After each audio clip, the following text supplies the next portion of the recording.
The torchlight trembled against the marble walls long before the bride arrived, as if the flames themselves were uncertain whether they should witness what was about to unfold. And in the quiet corners of Rome, where laughter from distant feasts drifted through narrow streets, there existed traditions older than the empire itself. Traditions rarely written down, rarely spoken aloud, yet carried forward in whispers from one generation to the next. And on this night, inside a villa sealed from curious eyes, one of those traditions waited patiently beneath the surface of celebration. Because while music filled the atrium and guests toasted to unity and prosperity, there was another ceremony hidden behind closed doors, one that few acknowledged and even fewer understood. A ritual tied not to love, but to legacy, not to joy, but to obedience.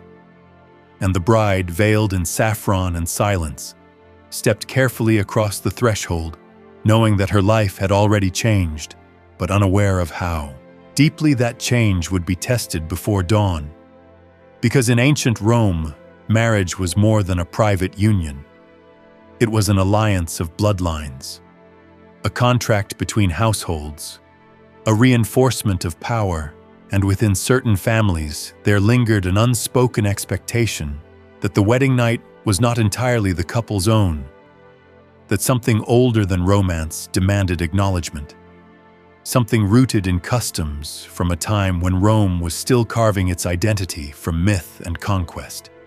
And so the bride was guided through corridors where the music grew faint and the air cooled, where incense thickened the silence, and servants closed doors with deliberate care, each latch sealing her further from the laughter outside. And in a chamber prepared with unsettling precision, she found candles arranged in a circle, their light casting long, shifting shadows against painted walls that depicted divine unions and heroic brides. Scenes meant to reassure, yet somehow amplifying the tension in the room, and at its center stood a bed draped in ceremonial cloth, while several chairs lined the walls as if awaiting observers, because this was not merely a private moment, but a ritual performance guarded by elders who believed tradition must be seen to be preserved. And one by one they entered, older women with measured expressions, men with solemn eyes, each carrying the weight of inherited expectation, and they spoke in calm voices about continuity and harmony and blessings from ancestors. Yet beneath their words lay something firmer, an insistence that what was about to occur was necessary, that deviation risked dishonor, that compliance ensured stability, and the groom arrived last, escorted by his father, his posture confident, yet his gaze uncertain for just a fraction of a second.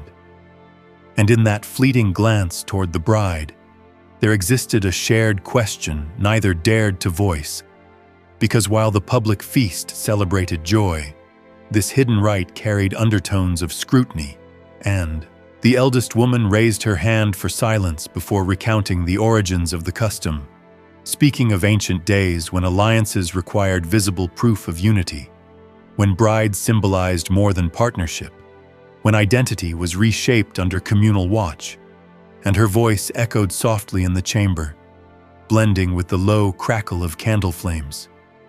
And as she described how each gesture must unfold exactly as prescribed, the bride felt the gravity of expectation settle upon her shoulders like an invisible cloak. Because in Rome, tradition held authority equal to law, and to question it was to challenge the wisdom of ancestors whose names still commanded respect. And so instructions were given slowly, deliberately, the veil removed in a careful motion that felt less like unveiling and more like transformation, as if with that single act she crossed from one existence into another, and the elders observed every movement, murmuring approval, correcting the smallest deviation, reinforcing that this ritual was not symbolic alone, but a living inheritance. And outside the villa, night watchmen walked their routes, unaware that within those walls, history balanced on a fragile edge. Because while scholars, centuries later, would debate whether such ceremonies were exaggerated or misunderstood, those present understood only the immediate reality of expectation pressing inward from every direction. And as the ritual progressed, subtle tensions surfaced, the groom hesitating before repeating a phrase, glancing briefly toward his father as though seeking reassurance. The bride maintaining composure, yet sensing that beneath the structured choreography lay remnants of a much older story, one rooted not in affection, but in assimilation, in the absorption of one household into another. And the eldest woman's voice shifted slightly as she described origins tied to eras when marriages symbolized conquest as much as companionship, when unity required visible submission to ensure stability.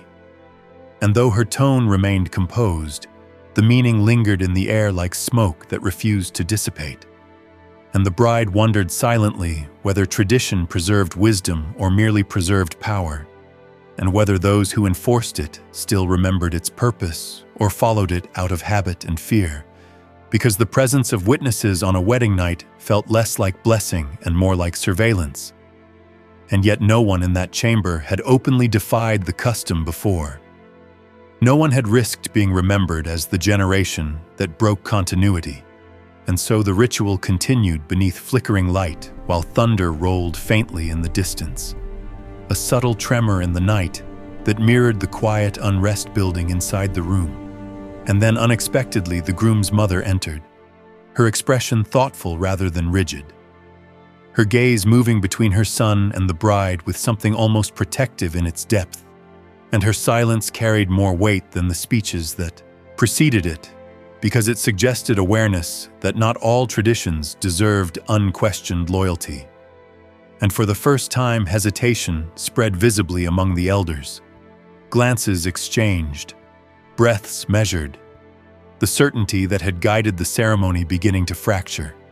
And the groom, sensing the shift, finally spoke with a steadiness that surprised even himself, asking softly whether anyone present could explain not just how the ritual must be performed, but why it had begun. And the question hung suspended in the candlelit air, heavier than any vow, because it challenged the foundation of obedience itself, and no immediate answer came. Only the sound of distant thunder and the low whisper of flame. And in that silence, the bride felt the possibility of change flicker brighter than the candles around her. Because if tradition relied on belief, then doubt alone could weaken it. And what followed would later be obscured in fragmented records and cautious language. Historians noting only that certain references to archaic wedding rites faded abruptly from documentation during this period, as though Rome collectively chose to soften the memory of what had once been insisted upon, and whether the ritual was transformed that night or quietly abandoned remains uncertain. But what is clear is that silence replaced enforcement, and the chamber that had once echoed with prescriptive certainty instead witnessed something subtler yet more powerful. The realization that legacy does not justify permanence, and as dawn approached and the candles burned low, the villa returned to stillness. Guests long dispersed, music extinguished, and within its walls a choice had been made that would ripple quietly through generations. Because sometimes the most enduring revolutions occur not in public squares, but in candlelit rooms where someone dares to ask why. And though 2,000 years have layered dust over the details, the shadow of that night lingers in the margins of history, reminding us that beneath every grand civilization lie rituals shaped by fear, by control, by the desire to preserve order at any cost, and occasionally by the courage to let an ancient silence finally speak.